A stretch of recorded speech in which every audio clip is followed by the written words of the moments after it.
सईदा उम्मे हानी कहती हैं कि रसूल अल्लाह मैं बूढ़ी हो गई हूँ, लंबे वजीफे मुझसे कोई नहीं होते, मुझे कोई एक वजीफा ऐसा बता दें जो मैं कर लूँ, मेरे लिए किफायत करें। सर जो वजीफा फिर लिया है ना मौला अली की बहन ने, वो ऐसा वजीफा है कि मुझे अभी तक इतना तगड़ा और कोई वजीफा नहीं अहदीस में नजर आया जिसकी इतनी फजीलत हो।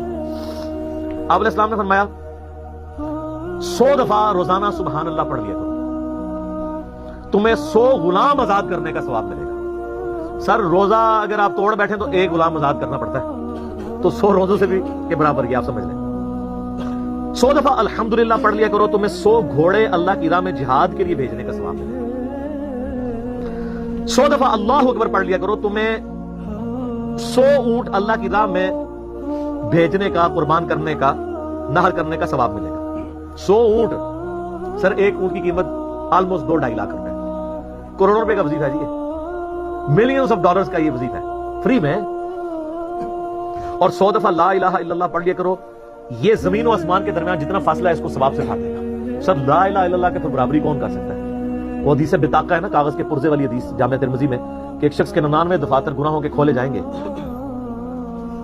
और नामा माल तुल रहा होगा तो अल्लाह ताला फरमाएगा मैं किसी के साथ नाइंसाफी नहीं करता। दूसरी तरफ एक कागज का टुकड़ा डाला जाएगा जिस पे ला इलाहा इल्लल्लाह लिखा होगा। वो शख्स कहेगा ये टुकड़ा क्या कर सकता है, बस वो रखने की देर होगी, वो पड़ा भारी हो जाएगा। अल्लाह के नाम से तो वजनी कोई चीज नहीं हो सकती। इसे कहते हैं कागज के पुर्जे वाली हदीस, उसके लिए जन्नत का हुक्म हो जाएगा। ला इलाहा इल्लल्लाह का मुकाबला नहीं है।